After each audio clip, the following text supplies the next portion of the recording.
Hallo allerseits. Heute nehmen wir mal von Hobbyboss den deutschen Panzerkampfwagen 1 Ausführung F, auch VK 1801 genannt, näher unter die Lupe. Maßstab ist 1:35. Das ist eher ein unbekannteres Fahrzeug, es wurde auch kaum eingesetzt, ist eher so ein Prototyp gewesen, beziehungsweise Vorserienfahrzeug.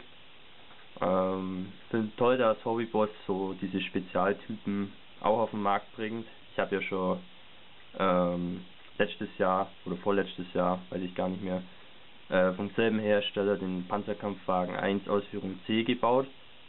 Und ich habe jetzt auch gesehen, dass es demnächst den Panzer 2 Ausführung J geben wird, der diesem Bausatz, also zumindest der Form, recht ähnlich ist. Ja, das finde ich ziemlich cool. Gut, schauen wir mal rein. Gut, dann fangen wir mal an mit dem Bauplan. Hier nochmal das Boxart, ein paar Hinweise zu den Werkzeugen zum Beispiel, eine Symbolerklärung, kleine Erklärung, wie man die Abziehbilder aufbringt, dann ein kleines Diagramm mit allen enthaltenen Gießästen. Das ist immer sehr gut, um den Überblick zu behalten.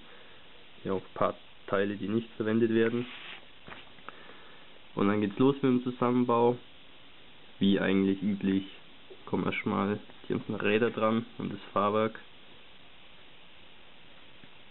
Also lässt eigentlich keine Fragen offen. Das ist sehr gut gestaltet.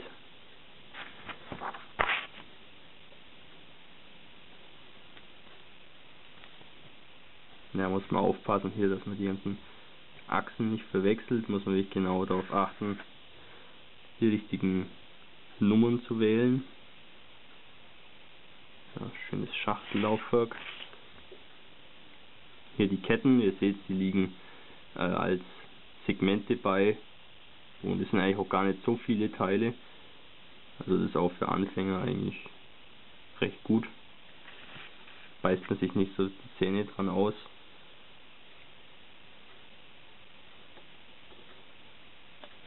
Ja, ist auch ein recht kleiner Panzer.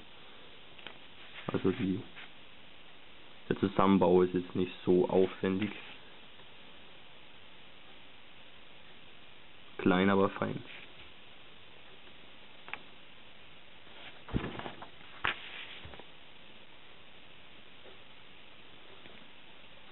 Ja, sehr gut, vorbildlich, fehlt sich gar nichts. Hier dann noch ein Extrablatt, wo es um die Bemalung geht und um die Abziehbilder.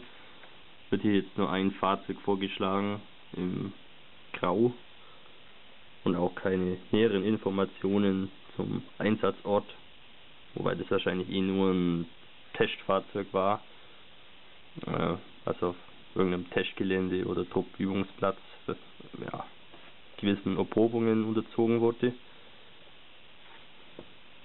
Aber ja, angeblich wurde das Fahrzeug auch zur Partisanenbekämpfung eingesetzt oder auch in der Schlacht von Kursk, aber da habe ich jetzt auch nichts Näheres gefunden.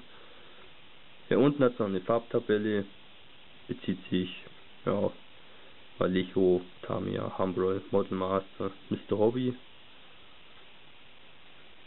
Eigentlich so ein paar gängige Farbhersteller, aber im Großen und Ganzen braucht man das auch nicht, wenn das Fahrzeug eh nur grau lackiert wird. Als Abziehbilder liegen nur diese beiden Balkenkreuze bei. Ja, ist relativ spärlich, aber ja, das Vorbildfahrzeug war offenbar auch nicht so reich dekoriert, deswegen passt es schon. Ansonsten machen die Abziehbilder eigentlich einen ganz guten Eindruck. Fotohetzteile gibt es auch. Besonders wichtig sind eben diese Lüftergitter, aber auch hier so kleinere Teile. Soll es eigentlich nicht so kompliziert sein, die zu verwenden. Man muss eigentlich kaum was biegen. Hier ist auch noch ein kleiner Bogen mit Klarsichtfolie, wo man dann diverse C-Schlitze mitmacht.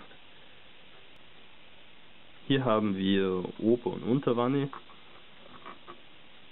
Also ihr seht, das Fahrzeug wird wirklich nicht groß, wenn ihr das mit meiner Hand vergleicht.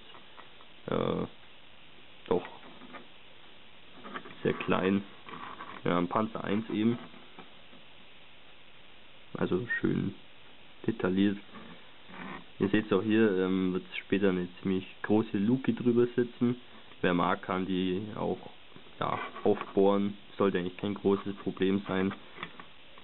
Sieht sicherlich auch interessant aus, wenn man ein Diorama hat und vielleicht eine passende Figur, die da gerade den Kopf rausstreckt. Bestimmt ganz cool. Ich finde auch die Schweißnähte recht gut umgesetzt. Ist eigentlich ganz cool.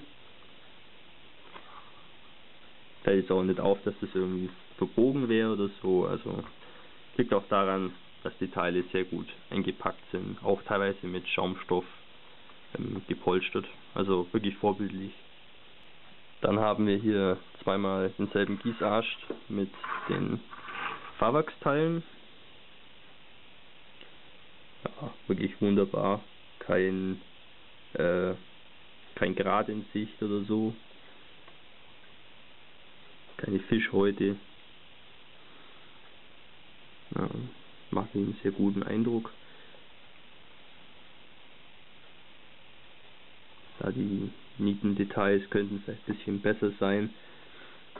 Aber ja, das ist eigentlich das geringste Problem bei so Bausätzen in der Regel.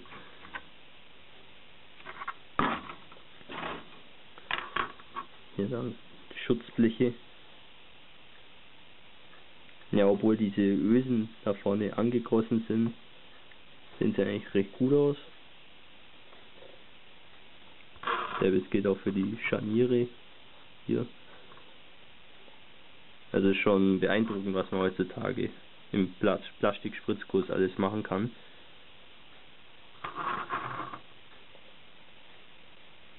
Ja, sehr schön. Ja, dann Teile vom Turm. Wieder sehr schöne Schweißnähte.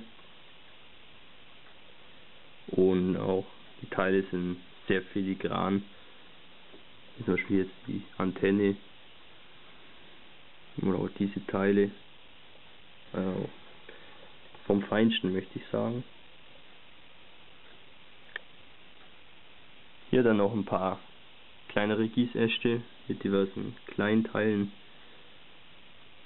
Auch hier sauber gegossen, kein Grad und doch recht anständige Details. Auch das Werkzeug sehr schön. Natürlich gibt es ja immer Verbesserungsmöglichkeiten, wenn man die Befestigungen mit Fotoätzteilen darstellt, aber bin ich jetzt nicht so der Fan davon. So ein Giftfiesel, wenn die Befestigungen angossen sind, ist es in der Regel auch in Ordnung. Hier dann auch zwei Gießäste mit den Ketten. Also die Hobbyboss-Ketten sind ja wirklich sehr gut in der Regel. Nee, sind sie eigentlich nicht, sind eigentlich ziemlich beschissen. Also zumindest die ich bisher hatte, die waren wirklich unterirdisch. Auch, ja, haben überhaupt nicht zusammengepasst, hatten Auswurfmarken und so weiter. Aber wie ihr seht, sie haben scheinbar daraus gelernt. Also ich kann jetzt keine gröberen Schwächen feststellen. Und auch die Segmentbauweise erleichtert es erheblich. Selbst wenn die Ketten sehr schlecht sein sollten, hat man nicht so ein Gefummel, wenn man da jedes Kettenglied einzeln zusammenbauen müsste. Das ist doch sehr schön. Endlich mal ein Hobbyboss-Bausatz mit zumindest auf den ersten Blick guten Ketten. Ich hoffe, das bleibt in der Zukunft so. Also alles in allem konnte ich eigentlich keine gröberen Schwächen feststellen. Macht wirklich einen sehr guten Eindruck. Auch die Ketten sind sehr schön, was mich doch positiv überrascht hat. Ja, auch die Verpackung ist sehr solide, also trotz so mancher filigraner Teile, die da drin sind, sollte keine Bruchgefahr bestehen, da, wie gesagt, diese Bereiche dann mit Schaumstoff gepolstert sind. Und allgemein das Vorbildfahrzeug hat mich immer schon fasziniert, diese ja, eigentümlichen Sonderversionen vom Panzer 1 und Panzer 2 gehören doch zu meinen Lieblingsfahrzeugen, und das finde ich jetzt richtig cool, dass Hobbyboss die auf den Markt bringt, Stück für Stück. Werde ich mir noch das ein oder andere Modell zulegen müssen. Der Bausatz hier kostet um die 30 Euro. Es ist nicht billig, ich finde es adäquat. Ich denke, das kann man bezahlen für den Bausatz. Gut, ich hoffe, euch hat die kleine Bausatzbesprechung gefallen und man sieht sich im nächsten Video. Euer Hamilcar Barkas.